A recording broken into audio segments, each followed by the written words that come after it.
Hi everyone, episode 25 of RBTV with Aaron Lythe. He owns, operates and runs a record label called Sad for Life Records with some other dudes, and they're pretty cool. They do some pretty cool stuff. He's a nice dude, so he wanted to come on the podcast and talk about everything he did. So I had him on, and it's ace. If you're into like the music industry, record labels, or you're not, or you're just a creative, or you just like hearing two lads from Borough figure out what they're doing with their lives, then yeah, it's worth a listen. So I had a really nice chat with him. So yeah, cool. Episode RBTV, episode 25. Enjoy. So who's the wrestler who signed your record label then? Michael Caden, he's called. Yeah. He is, calls himself Mickey Deathmatch. I don't know if you've heard of death matches. They're like it used to be hardcore matches, and I don't know if you remember ECW back in the day, Extreme Championship Wrestling. Like I know, like I've seen some documentaries and stuff of people smacking each other with ladders and like barbed wire wrapped around chairs and these shit. took it too far. WWE were really cartoony hardcore, and they were like ladders and chairs and the obvious ring bells and belts and stuff. Yeah. And occasionally someone would get cut and it would look really bad and more like worse than it should. Whereas ECW were like just hardcore. Every match was no rules. You didn't know what was going to happen. People were setting fire to each other. Some guy got crucified. Fucking hell. Kurt Angle's first day on the job at ECW, who's like, he come from Olympics. Yeah. And he was like, oh, ECW. Yeah, Olympic wrestler. He was meant to go out of the ring, and he was backstage, and he seen a guy getting crucified, and was like, nope, I'm gone.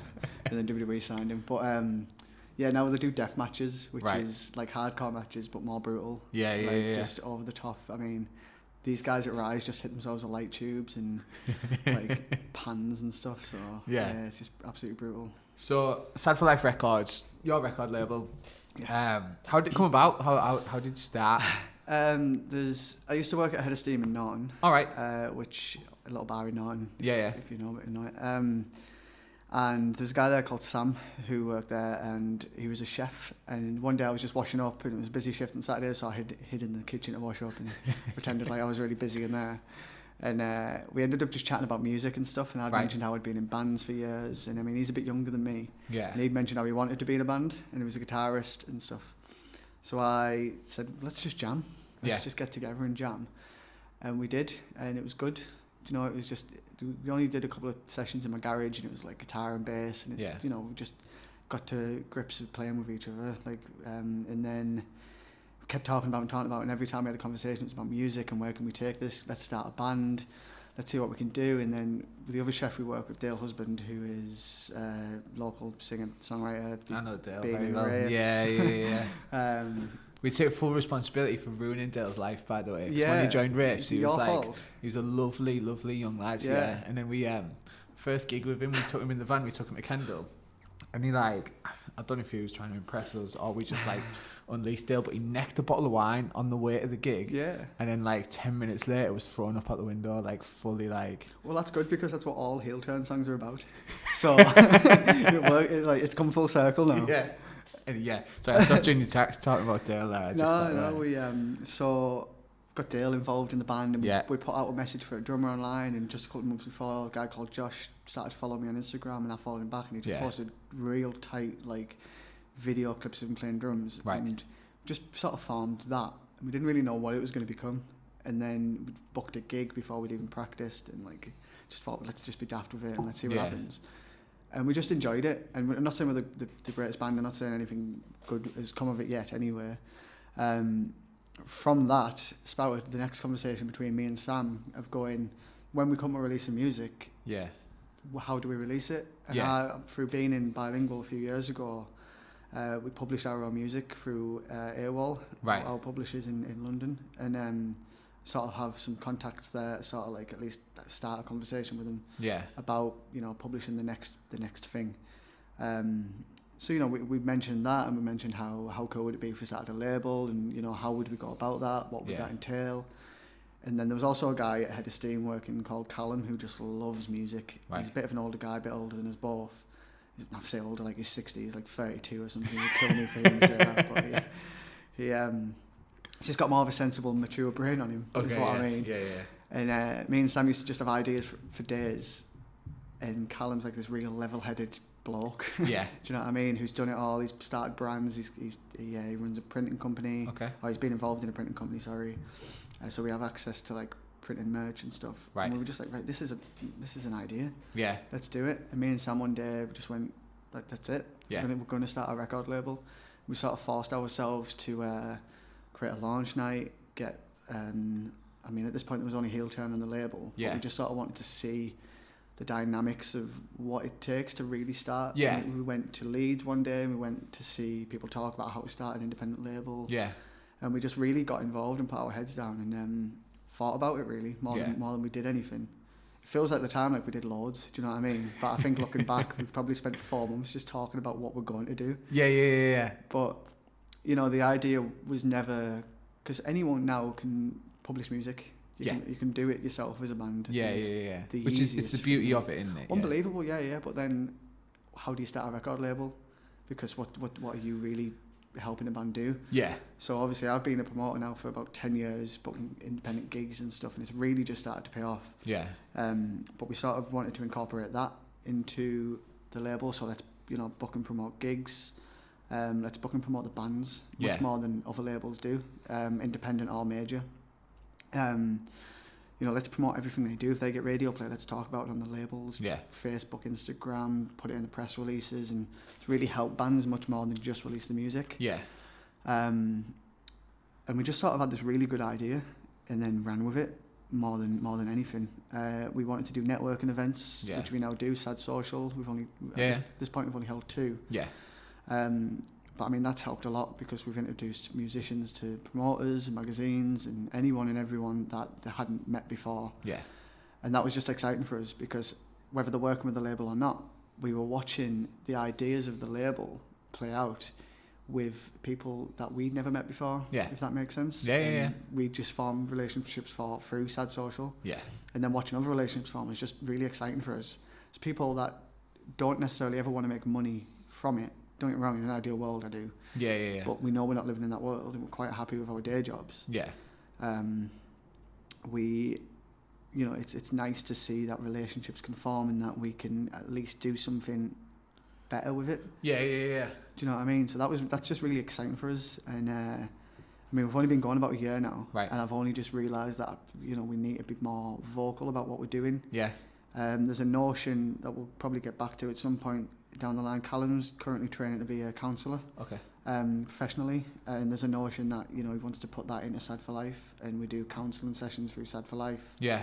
For musicians that might be struggling on to. Or people that might be into music but have never gotten into being in a band or anything. It could be anyone and everyone. I mean, we need to sort those logistics out. But I really like that idea that as much as we're releasing music of not just bands anymore, bands that are friends anymore, we're releasing music of further spread bands that are taken serious and helping them get to the next level of their career, as much as we're helping a local community and the independent music community in general. Yeah. It really needs a helping hand, I think. Yeah. Because there's a worry now, and I don't think anyone's really conscious of it, that music isn't accessible really at primary school level and kid level and whatever else. And for me, I wouldn't be into music and I wouldn't be into all this if my family wasn't when I was growing up. Right. And I don't know many people that are too different. Mm-hmm. Do you know what I mean? Someone grew up with someone around them. And I think in music now, because you can publish your own music, it's a scary leap from publishing your own music to going to a label. Yeah. And I feel like independent labels and at least exposing independent labels of what they can do is important because it makes it less scary for bands to get started. Yeah. And it's less intimidating for a band to get started and go, well, the only level we've got is labels. There needs to be a middle ground there where there is an independent label that can publish your songs and help you get photo shoots and help you do press releases and promote your gigs and promote your radio play, send your songs to radio and do all of those things so that it just seems easier than it should. Do you know what I mean? From being in bands years ago, they were publishing their own music, booking their own gigs out of town and worrying that we were going to turn up playing no one or turn up playing to 100 people some days and not really knowing what the next day was going to entail and working 4-hour shifts. Yeah. That, just to help us drive to the next place, and because we didn't have time to work more than 4 hours, but also we needed money to pay for the trips to Sunderland or Leeds or whatever.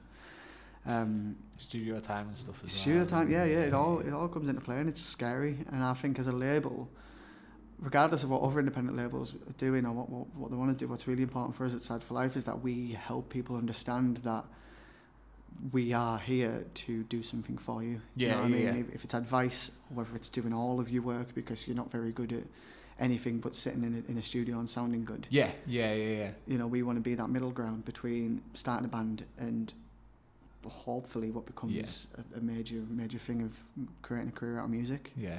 It's nice because now it's not necessarily like the best music or the best musicians are going to get out there, because you also have to be the best promoter. Like, the beauty of social media is that you can get everything out there, but the people that are best at social media might not necessarily be the best musicians or artists or bands. Some of them might be, but some of them aren't, and they're like a leap ahead. You know what I mean? 100%. And it's funny because, like, I remember once when I was in Bilingual, I think we were somewhere in like Manchester, and the drummer Stefanos is like loveliest guy in the world. Yeah. But his attitude is like, I mean, it's almost like a gimmick. Do you know what I mean? It's like a bad attitude, but not slagging him off. Love the guy a bit. Yeah. But it's like he has that bad attitude where he'll slag someone off or say something bad about someone, and probably mean it.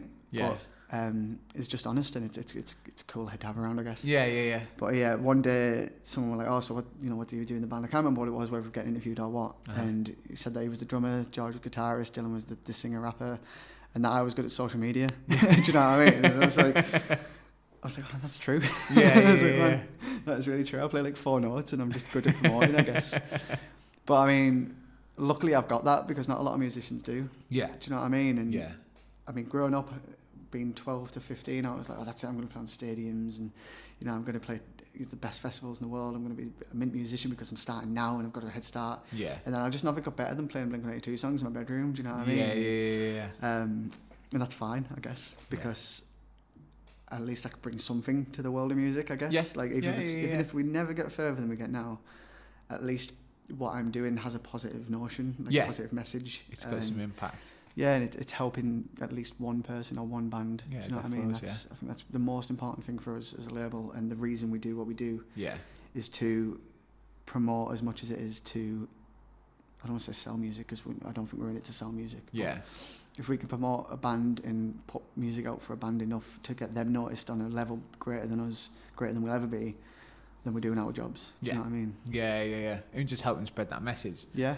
Do you think that because obviously Bilingual got to like a certain level, I know Dylan's doing really well now, do you think like kind of like being in Bilingual and doing all that like has helped you a little bit? Like it's like a bit of life experience under your belt, so now when like a fresh band comes, they sound cool, but they have no fucking idea, you know what I mean? Like how to act and creative. 100%. I see the same signs that I went through myself as Bilingual. It scared, I think Bilingual scared me into working harder with whatever I was doing, whether it was music or at work, because we put a lot into Bilingual, and we probably could have put more into Bilingual to be further than we were, because by the time we had our last gig, we sold out the West Garth. Right. And we would have done that even if it wasn't our last gig. That was a part of a tour that we had planned, but just by chance got cancelled because we didn't want to be a band anymore, essentially. Won't go into it, but we ended up doing that as our last gig and selling out, and I was like, we would have been at that level at that point anyway, but that had taken us like 4 years, which is why we'd split it up, essentially. Do you know what I mean? And it was like, man, that's a real reality hit. Do you know what I mean? And then obviously seeing Dylan do well, and seeing the guys in Swears, Stefanos and George do as well as they are, and you know, myself now running Sad for Life and knowing that it's getting better every day, and we're doing like better every day. Sort of like if we had all of this knowledge and all this experience at a young age, or even just someone over us saying with a bit more experience, saying this is what you should be doing, this is a bit of help for you, a bit of advice, then we probably would have gotten there a lot quicker and might have been a band a lot longer. Kind of grateful that we weren't, because now Dylan is doing as well as he is, and he might not have got that far with Bilingual. But obviously it's bittersweet, because we did do so well, and it was the best years of our lives. And we first experience of being in a band and touring and playing live and being on the road with mates and meeting new people. It was all dead exciting. And I think we got swallowed up in that, and because we were then surrounded by that, the other things that take a little bit more time and a bit more precision, like the promoting and the producing the best music possible, fell behind. You know, like if you've got a label sort of dictating things, not necessarily dictating, but like at least looking over you and giving you advice, then you're not just going to rush to get a song out. Yeah. You know, the label's going to be like, no, that's not good enough. Let's get a better master, let's get a better mix on it. Yeah. Whereas we got to a point where we'd release music and then it'd been a year since, and we had a tour coming up, and we almost like rushed into the studio and came out with the worst sounding recording we ever had, and then rushed back into the studio to get better recordings in time for the tour, paid loads of money for something that never came out, and it was just a harsh reality. Yeah. And I think that definitely helps in the sense that I learned what was right and what was wrong, and what could be done better. Yeah. And what you could beat by being one step ahead of it. Yeah. Do you know what I mean? It's a cruel music. It's a cruel career path. No matter what choice you take. It's not easy. That's for fucking sure. Drummer, singer, promoter. It's not an easy career path at any level. But if there's people around you that can make it easier, then it's just better for everyone, isn't it? It lasts longer and it's more positive. Yeah. So it's nice. We had like a really, really weird experience with our record label. We signed. I won't say them out loud, but anybody who gave a shit about race will know what we mean, because it was quite obvious who we signed to. But they were like anti like doing new stuff, because they'd kind of we put our EP out, and then they were like, we want to sign you, we want to like re-release your EP, and we were like, all right. It'd been out like a month, so they were like, oh, we need you to like build the hype and all this, and we were like, the hype's gone, like but anyway, they paid to print and press loads of CDs and loads of merch, and they didn't sell any because we'd already sold them all. You know what I mean? It was already on iTunes and Spotify, and I think they're still getting the license from Spotify at the minute, which is a bugbear of mine, but fuck them.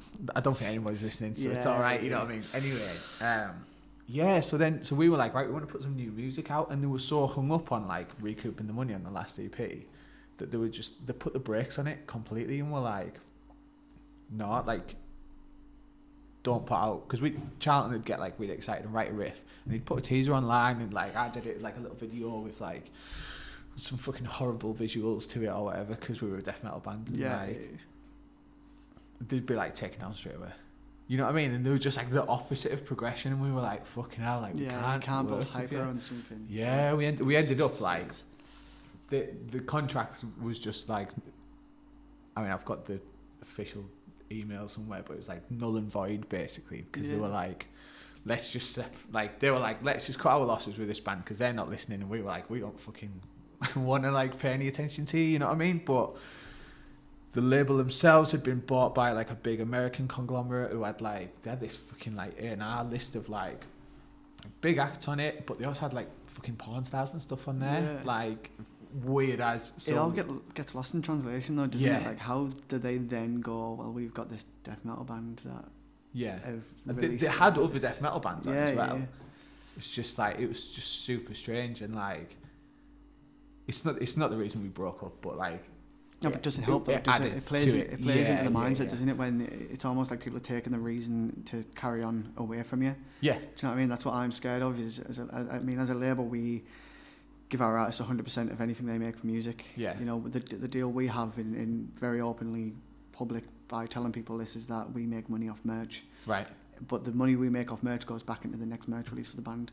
With the idea of that's how promotion works. Yeah. You know, so I'm not going to go into figures or anything, but for Tall Talker, for example, we release their t-shirts. Yeah. They sell them at the shows, we sell them online, whatever. The profit we make off that, the money we spent on the original release goes back in our pockets. Yeah. The profit on that then goes towards the next release. Wicked. And whether that takes more money out of our pockets on that, that's fine. But anything they make on digital plays, they get. Okay. And we'll send them copies of forms and stuff that say how much, you know, the due. Yeah. Direct from the publisher, not from us. And then they can sell physical CDs at the shows if they want, and anything they need a hand with, you know, if they struggle financially which every band does. Yeah, 100%. If they struggle financially to put out physical releases, the three of us at Sad for Life can put our heads together and go, right, how can we fund this, how can we fund that, how can we make it worth it? And we don't mind paying something out of our wage, knowing that we're going to make it back. Yeah. And more to then pay for the next step of Tall Talker's career. Yeah. Do you know what I mean? And maybe one day we'll make money and make profit on top of the next release, but at the minute we don't really care as much as we don't, like, we don't want more than that. Yeah, Do you know, because we just want to see people wearing our merch, we want to see people talking about our bands, we want to see radios playing our band's music, and we want to see our bands playing good gigs. Yeah. Which is the most important thing for us as music fans running a label. Yeah, wicked. So that's really the ethos of Sad for Life. It's almost don't forget where we came from, and don't screw anyone over, don't fuck anyone over, because we've all been there. Yeah. Callum's an unbelievably talented musician. Right.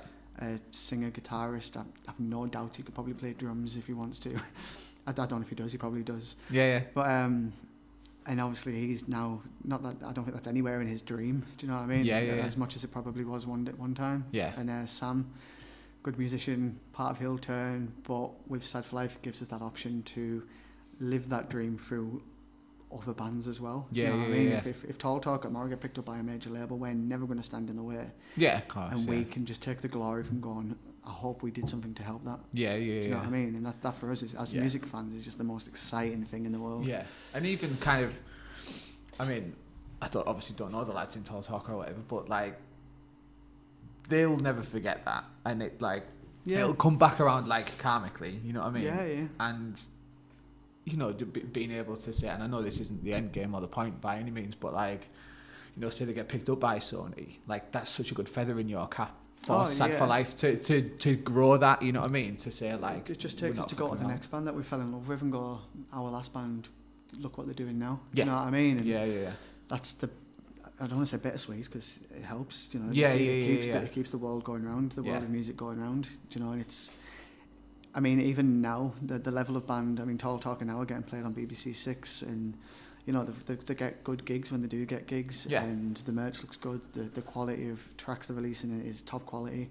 and the fact that we get to say that we are involved, even just by having their name attached to ours, is just unbelievable. Like, again, as a music fan, it's like, there's a lot of self-pride, not just for me, but for the label in that, and saying that music that I would otherwise listen to anywhere is something I'm putting out to the world and helping the world hear. That's just you're into so exciting. So I didn't realise until a couple of weeks ago a few people called me a nerd, and it really started to hit home that I'm probably just a massive music nerd that just really likes music and just wants it to carry on being a thing on every level. You know, starting at local. So it's passion, isn't it? Yeah. And that was again like race is like a frame of reference of mine, so I'll harp on about them, but like, we were very aware, like, quite early on, because barring Dale, the rest of us had all been in bands for a long time that had like moderate success, or at least been through the ringer a bit, so we knew kind of like what to expect and like how to present ourselves, and like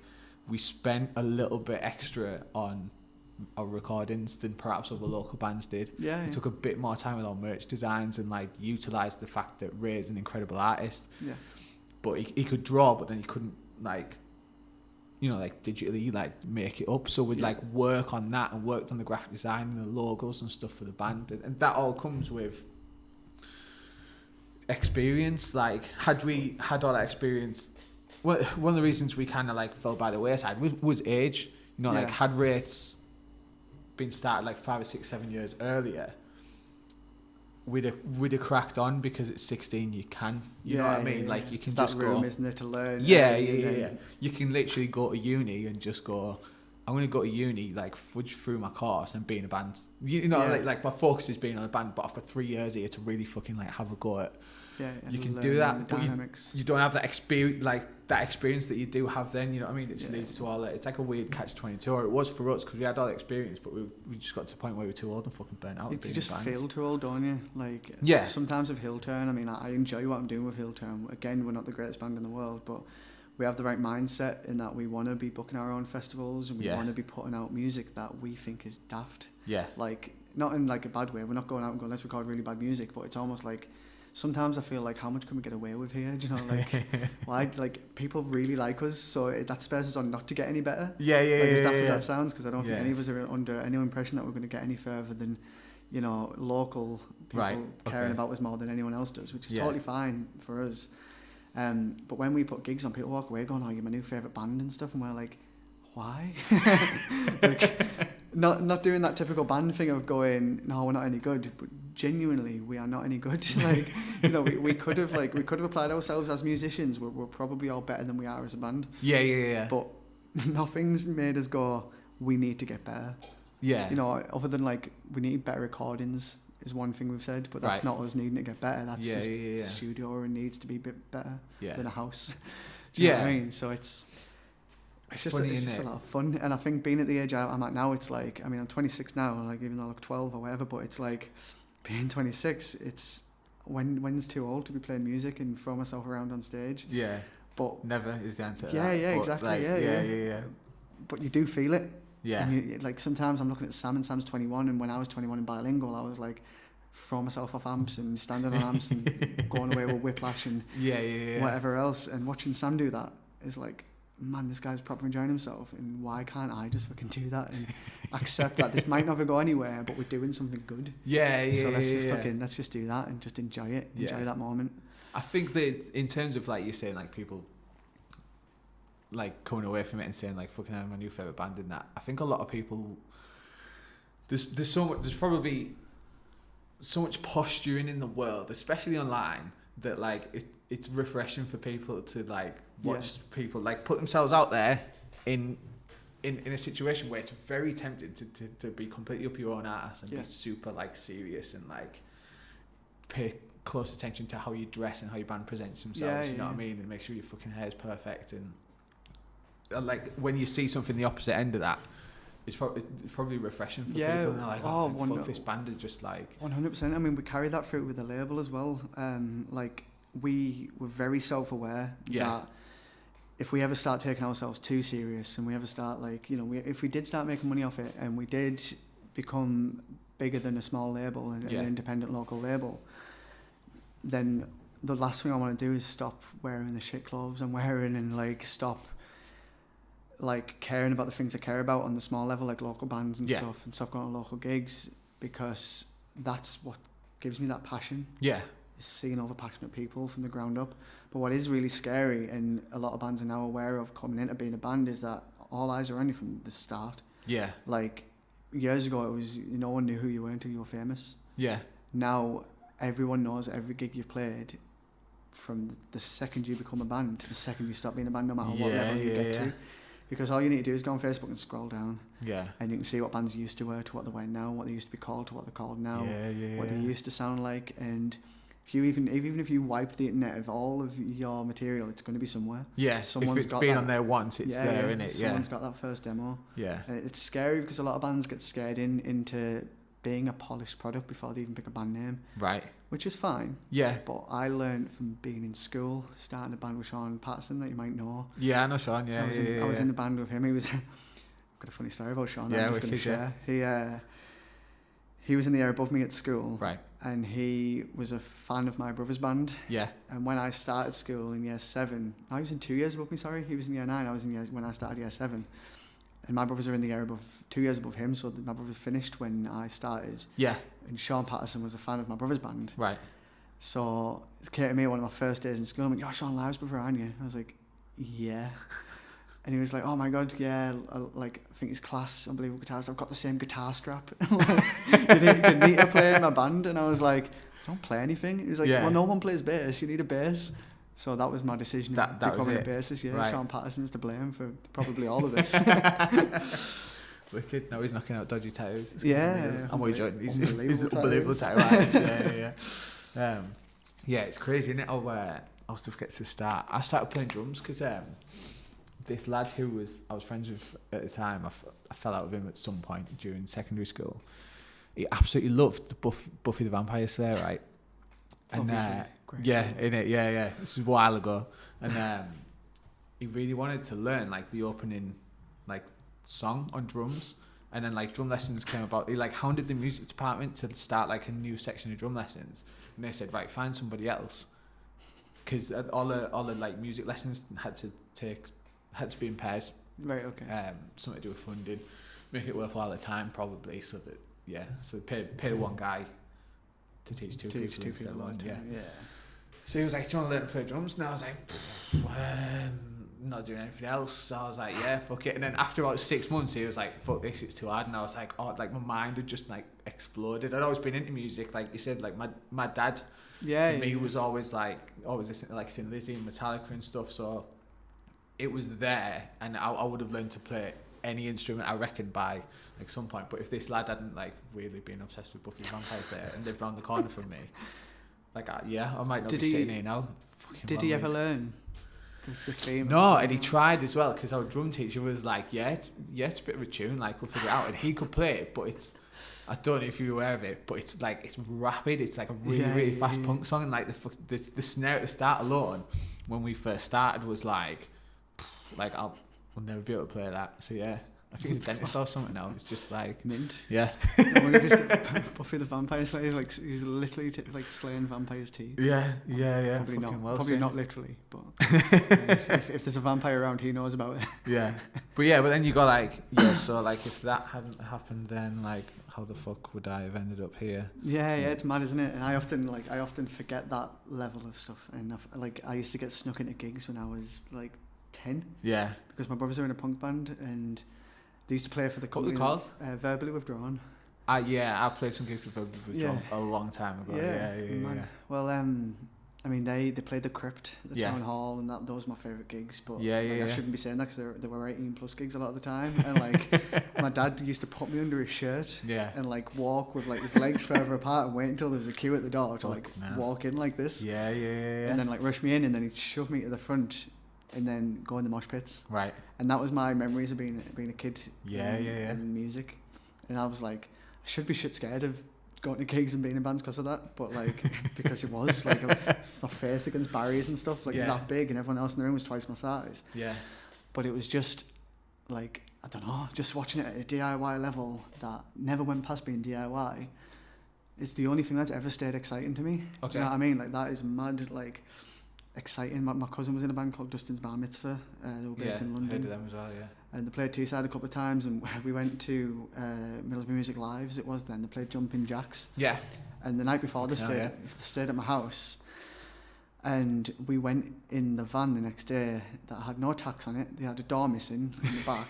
And there's me, my mum, one of my brothers, just on the way with loads of sleeping bags in the back, where some of the band was still asleep in the back of the van. Turning up to Jumping Jacks at like 11 a.m. for loading, and they were sneaking us into the back of the thing, and I was just like, oh my god, as a kid, this is everyone in that room might have turned out to be nobody, but at the time it was just musicians and DIY music and punk bands and just things that didn't exist in my life until then, and then have never not existed since then. And I like, to this day, like if I'm stood backstage with a band, or if I'm getting a band load in, if I'm watching bands load in, sometimes I like to just stand back and like think, this is mad. Like I've seen this since I was like 10. And it still excites me, and I don't think anything else other than wrestling for some reason has that like sensibility in my life. And it's like, it's so cool that I am creating something for myself and for other people to sort of keep that feeling alive. Not saying that I'm the only one, and not saying that it would exist if I wasn't here. Obviously it would, everywhere around the world. But it's so exciting for me to help get people into that world. And to see people get excited about things for the first time, whether they're 20 or whether they're 10. Do you know what I mean? It's mint to just be involved in. And I'm finally in a job where I get to make money through doing that, which is just, it means the world. And it's like, it feels worth it as well. A lot of times you question, is this worth it? If I've been living like a fake flipping dream my whole life, working towards something that doesn't exist. So it's nice to finally know that that does exist, and there is a message to spread that if you apply yourself and you really bring the best out of your work and your efforts, then it will happen for you. Like eventually, it'll pay off in some way.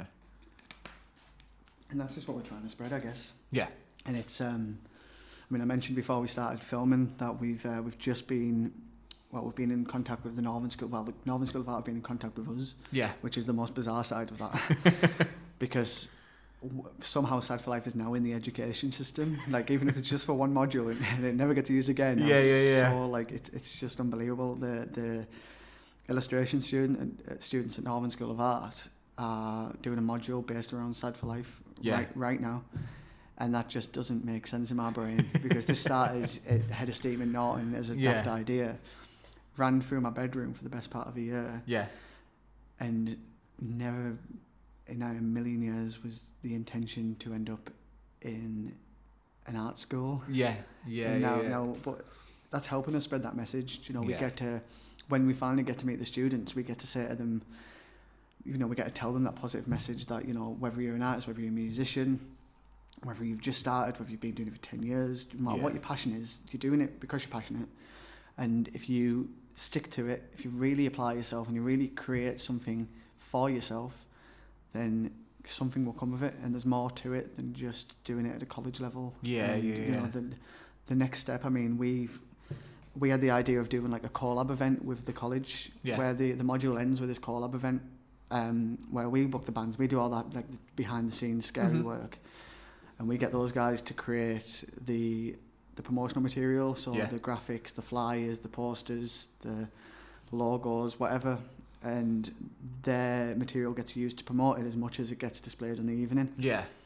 So it shows people that, you know, there's more avenues to go down than just creating art that gets shown on display at events, you know, like art-specific events.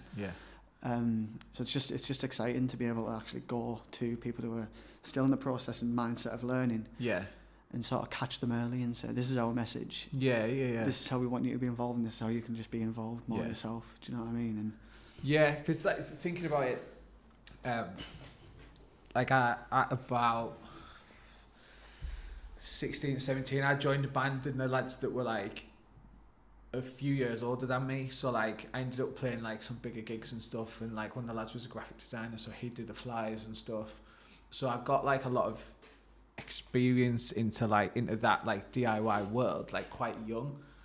But I guess if you don't get that exposed to you and you're like, I want to put a gig on, you're a bit like where the fuck do I start? You don't know it exists. I mean? I'm still to this day mesmerised by the amount of people that, like, if I tell one of my mates that I'm getting into a gig for free, how some of them are like, oh my God, can you? Like, it's literally just me putting your name on a door. Like, do you know what I mean? Like, it's not write it down and like... People are so blown away by the fact that they're like, there isn't that much sort of behind the scenes of sort of more your DIY gigs and stuff, that there isn't much more than a guy emailing a band, paying them some money, getting them to play in a venue. Obviously there is a little bit more, but the bare bones of it, that is it. And it's like people are so blown away by the fact that that exists. And it's like, as good as that is, and you do need that sense of excitement, I also want to just expose the fact that it isn't that scary. Do you know what I mean? Because that's the biggest thing, is I don't want people to fear.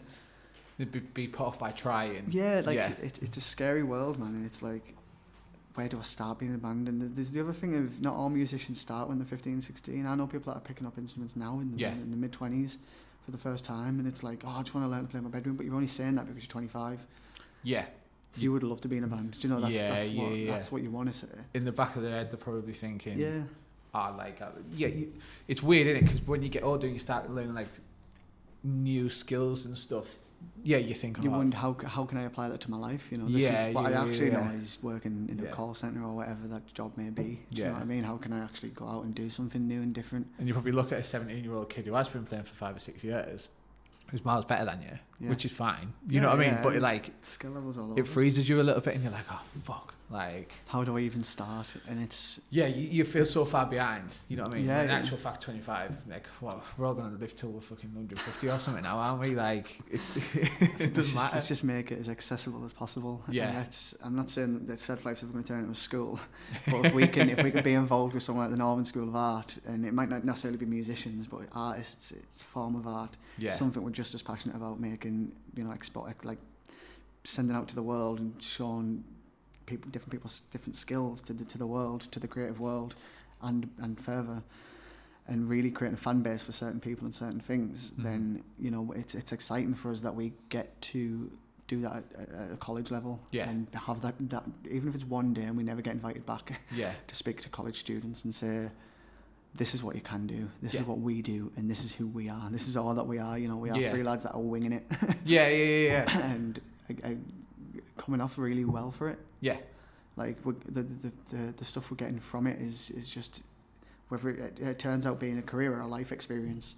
It's some of the most exciting days now. Like, yeah. Like I was saying earlier, bilingual was mad exciting all the time. You know, we'd get booked for new gigs, we'd turn up to new venues, meet new people, and it was just constant excitement. Yeah. Play to new people, get different reactions, and hear our music on radios, hear our music on online, on different YouTube videos, and it was just nuts.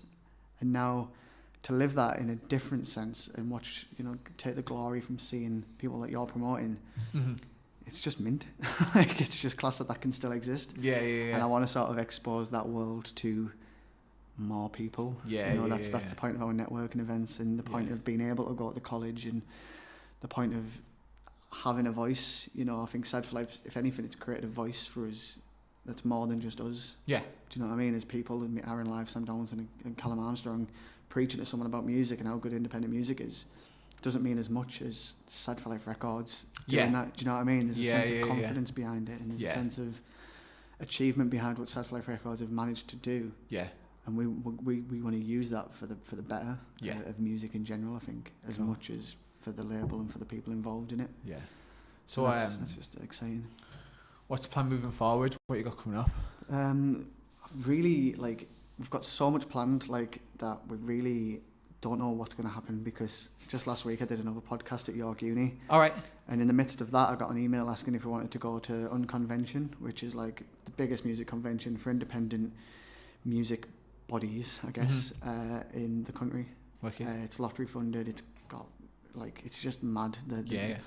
Starts at 9 a.m. on a Thursday and Friday, and it finishes at 11 p.m. both days. There's gigs involved, there's seminars, there's meet and greets, there's lunch, like, there's everything you could imagine and you could want from a networking event, essentially.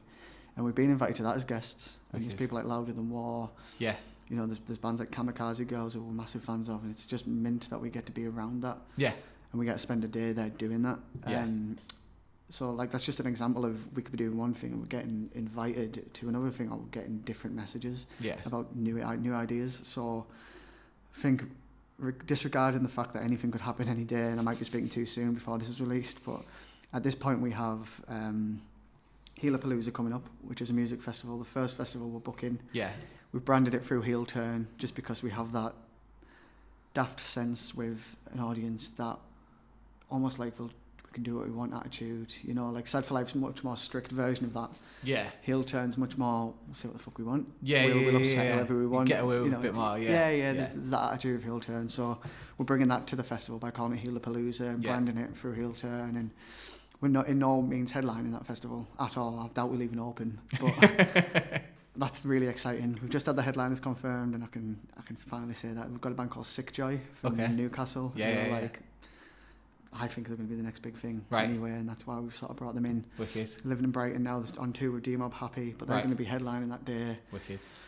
And then there's a few other bands that I probably can't mention yet, but obviously just the typical thing. Keep an eye out for it, follow it on Facebook. They've been announced. If this goes out, you're not going to get in any shit. Yeah, they're announced on the 15th. Okay. So if it's before then this is the official announcement. Right, okay, so, yeah. Let's just not tell the management. But either way, that's just mad exciting. Obviously we've got the Northern School of Art thing. We're doing a collaboration event with them at Basecamp on the 8th of May. Yeah. Don't quote me on that. I think it's the 8th of May. It's a Thursday. We're going to get a band in. I'm not sure who yet to play for them. We're going to have another room full of the students' artwork that they've been working on for this module, and all of the promo material, like I said, would be produced by the illustration students. Mm-hmm. We're looking forward to sorting out the counselling side of things. That might be a year, that might be 2 years, it might be 2 months. Yeah. But that's something that's just there that we're going to chip away at and really produce on a bigger scale, on the biggest scale we possibly can once that's a thing. We have loads, and I'm gonna forget something. It's all right. We're doing Sad Sessions Unplugged, which is going to be like a online video session. All right. Of just bands playing acoustically in different spaces, and the idea is that we can, as Sad for Life, bring exposure to the space as much as we can bring exposure to the band. Yeah. It's not necessarily going to be bands just on the label. But you know, it's going to be bands that we're as passionate about as the bands on the label. Yeah. It's going to be spaces that we're passionate about. Yeah. So like bars that we like, and spaces that haven't been used before. Mm-hmm. And I mean, there's the sellers of Basecamp, for starters, right, a space of interest for us. Yeah. Because it just looks grungy and horrible. Yeah. And if we can have an acoustic act in there with just a video camera set on them, then yeah. So there's that. That's going to be happening at some point in the next couple of months. And oh man, I'm just spotting out, aren't you? Yeah. Oh, more Sad Socials. Yeah. The networking event that we run. That seems to have had such a positive. I'll come to the next one. Yeah, Sounds yeah. like fun, yeah.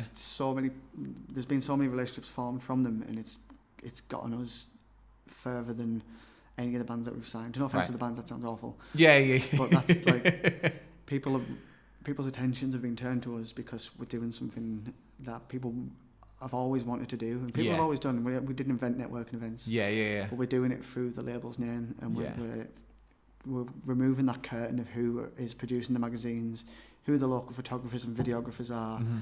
You know, we're getting rid of the sort of secrets of music and exposing these people to whether you're new to music and whether you've never played a gig before, or whether you've been playing for 20 years and you just want to meet the people who are writing Narc magazine. Yeah. You know, that curtain's removed, and you can go in, you can meet everyone in the room, or you can meet our guests, you can take away what you want, you can bring what you want. Yeah. It's just an open platform for people to come and meet and socialise and just realise that it's not as scary as it seems. People think it's like magic, don't they? Yeah, like, people think that, you know, it's from like things are created from dust. You know, everyone's born and is raised, and then it's not normal. And then do things. You know, you're born, you're raised, you learn things, and then you do things. Essentially, on any scale, whether you just go 9 to 5. Or whether you're in a band. Do you know what I mean? That's how and everyone's the same. Yeah. And it's not that scary to sit in front of someone and talk to them. Yeah. And I was the same, which is where this idea came from. Yeah. And it was, you know, from being a promoter from when I was 16 with my mate Leon, and we did a radio show. I'd often just sit there and pipe up when I had the littlest thing to say. Yeah. And I wouldn't, you know, some of the bands wouldn't even know that I was involved. I was just the kid in the corner of the room. Yeah. I was the guy that was sending Leon these messages at 3 o'clock in the morning going, oh my God, this band's meant, we need to get them on. And then him going, it's 3 o'clock in the morning, Aaron, leave me alone.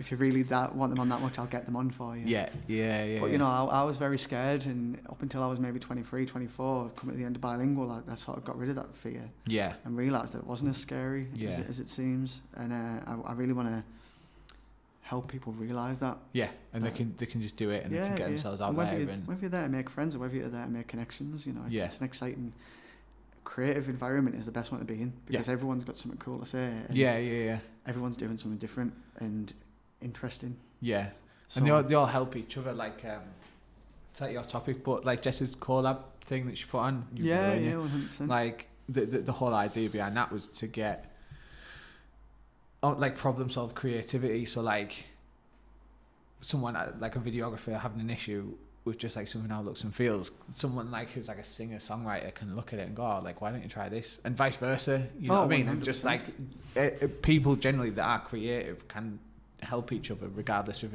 if they're in the same industry. You know what I mean? That's something I'm trying to like shout at people all the time. Yeah, you know, people are like, well, you know, if the mentality is, well, I'm a musician, what benefits do I get from standing in a room with photographers? I'm like, how don't you benefit from being friends? You know, whether they're missing the point if they're thinking like that, and they're in the wrong industry basically. To be fair, thankfully I haven't really come across that yet. I think there is a lot of, especially younger bands, not realising that there is a bridge there. You know, you're not just going to meet photographers at gigs. You need to sort of go out. The one cliche I hate is, if you're in a band, you need to go to gigs to meet people. Yeah, I can't think of anything worse, because you're at a gig, it's loud. Yeah, you can't talk to them. Yeah. You can't talk to the bands on stage anyway after they've come off, because they're probably buzzing, top of the world, drunk, or surrounded by family and friends. There's nothing scarier than approaching a band who is surrounded by family and friends. Yeah. And it's just not an easy thing to do, because the crowd are all looking at one way, and if you see someone in the crowd that you want to talk to, especially at a local gig, how do you start that conversation? Shouting over everyone, I'm such and such. It's not a good place to network. So if you can create that bridge with a networking event, just, you know, I almost walked a band through at the last Sad Social. On, you know, they were like, oh, well, we need this, we need that. Oh, but, you know, we can't do it because of this. And I was like, I almost walked them through, not to be patronising, but to be like, you know, this is so-and-so from such and such a magazine. Oh, this guy produces his own merch. Yeah. And they just got more and more excited, to the point where after maybe introducing them to 3 people, they went off and did their own thing. That was it. Yeah. And I could see them connecting to people that weren't even guests. You know, they were just other members of the public who... Yeah. You you know, probably we were doing something creative and we're there for a reason. But that was mint because this band came in and we just stood with their hands in the pockets looking down when I first started speaking to them. So that's just mad exciting. Yeah. See those relationships form and see where it goes. Yeah. Do you know what I mean? And then the last thing, obviously, we signed Michael Caden. Yeah.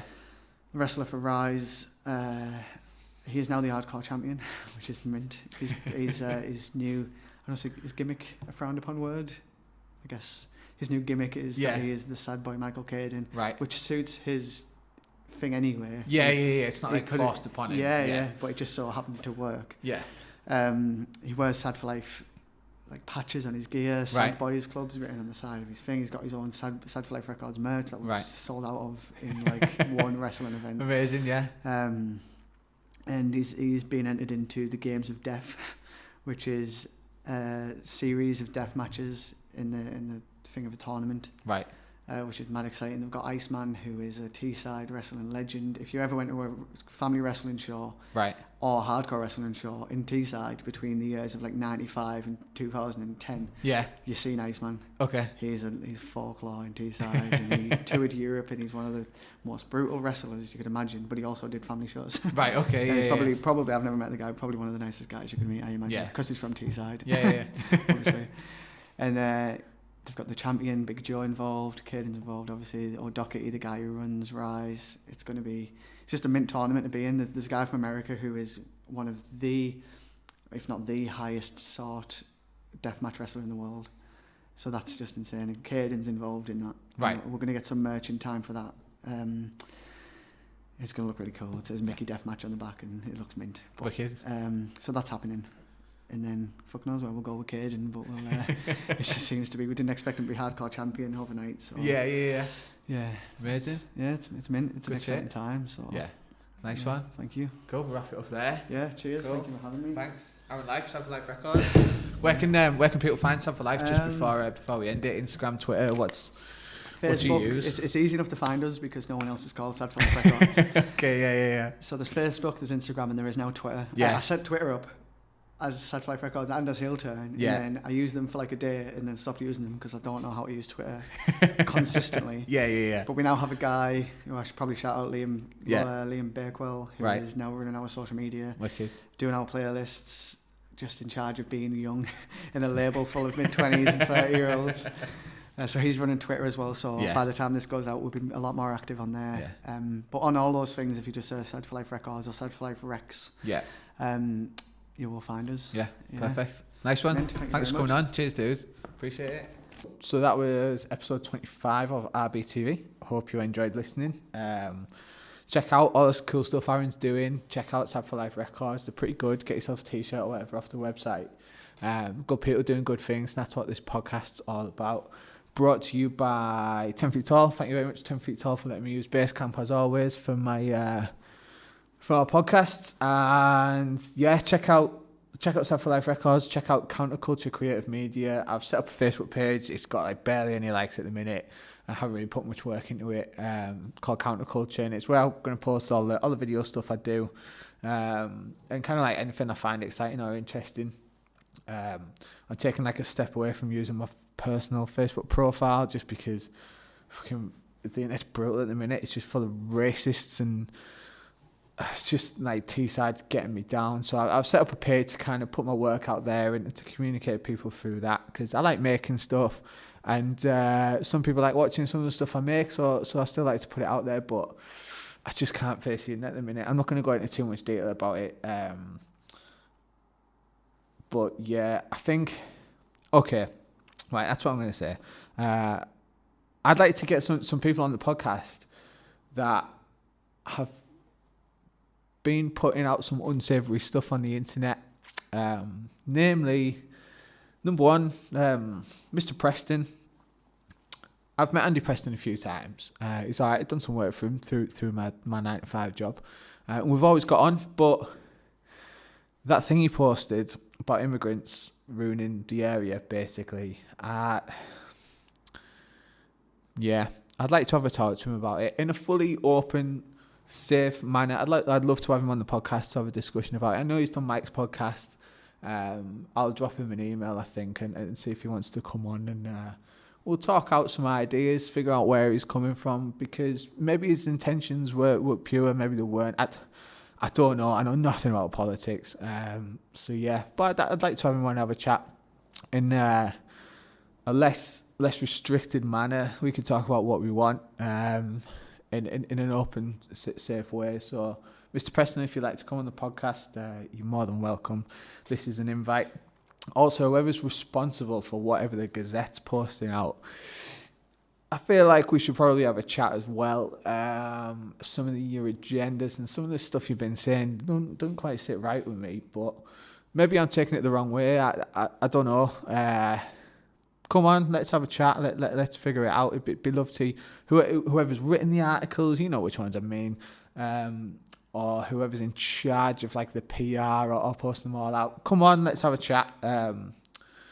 Yeah, I want to see what's going on in your heads, and ultimately, I'd like to make Teesside a nice place to live. I think it is a nice place to live, and people are causing unnecessary tension between within the community, and I don't like that. I want everyone to have a nice time. So yeah, come on the podcast. Let's talk. Let's figure these things out. Yeah, cool. All right. Yeah, thanks for listening. I'll stop harping on now.